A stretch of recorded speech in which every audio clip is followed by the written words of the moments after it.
ବନ୍ୟାଞ୍ଚଳ ବୁଲି ସ୍ଥିତି ଦେଖିଲେ ବିଜେପିର ବାବା ଆଖଣ୍ଡଳମଣି ମଣ୍ଡଳର ଉପସଭାପତି ପ୍ରଶାନ୍ତ ଭାଇ।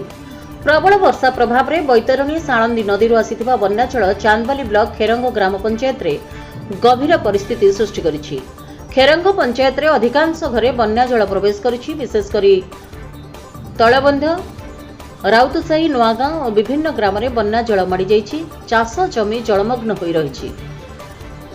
ଖେରଙ୍ଗ ଗ୍ରାମ ପଞ୍ଚାୟତର ବାବା ଆଖଣ୍ଡଳମଣି ମଣ୍ଡଳର 1 ନମ୍ବର ଜୋନ୍ର ଉପସଭାପତି ତଥା ଗରିବ ଲୋକଙ୍କ ବିପଦର ବନ୍ଧୁ ପ୍ରଶାନ୍ତ ମାଝୀ ରାତିରେ ଗ୍ରାମ ବନ୍ୟା ପାଣିରେ ପଶି ଲୋକମାନଙ୍କ ପାଖରେ ପହଞ୍ଚି ବନ୍ୟା ସ୍ଥିତି ଓ ସମସ୍ୟା ବିଷୟରେ ପଚାରି ବୁଝିଥିଲେ। ତାଙ୍କ ସହିତ ଯୁବନେତା ଅଜୟ ମାଝୀ, ବାମଦେବ ତରାଇ, ଲାଲା ଲଳିତ ନାୟକ, ଅଶୋକ କୁମାର ଜେନା, ତାପସ ମାଝୀ, ସରୋଜ ମାଝୀ, ସୁଶାନ୍ତ କୁମାର ମାଝୀ, କରୁଣାକର ମାଝୀ ପ୍ରମୁଖ ଉପସ୍ଥିତ ଥିଲେ। ଭଦ୍ରକରୁ ନିରଞ୍ଜନ ସାହୁଙ୍କ ରିପୋର୍ଟ, ରିପବ୍ଲିକ ଓଡ଼ିଶା, ସାଧାରଣ ଲୋକଙ୍କ ସ୍ୱର।